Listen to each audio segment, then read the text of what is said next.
Alors que va-t-il se passer le 9 juin? C'est important quand même de rappeler précisément cette nouvelle étape du déconfinement. On voit ça avec Fanny Wegscheider. Eh bien, Bruce, à partir de mercredi prochain, 9 juin, nous entrons donc dans une nouvelle phase de levée de restrictions.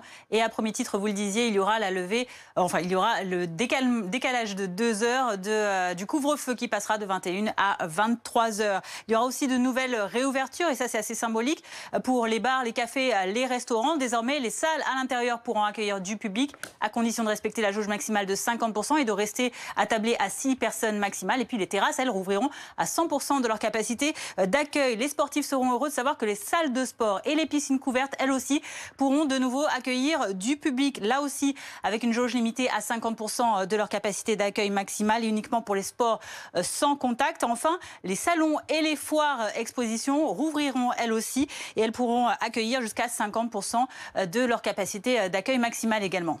Pas mal de liberté retrouvée donc dès la semaine prochaine. Mais à quand le retour à la vie normale? Alors évidemment, quand on n'entendra plus parler du Covid-19, mais en attendant, on en aura un bel avant-goût dans 4 semaines, le 30 juin, qui sera la 4e et dernière étape de ce déconfinement. Ce qui changera à ce moment-là, si les conditions sanitaires localement le permettent, ce sera tout simplement la levée totale du couvre-feu. Plus de couvre-feu, mais aussi des limites de jauge qui seront levées dans tous les établissements recevant du public. Reprise des festivals également, debout, en plein air, avec 4 mètres carrés par festivalier respecté.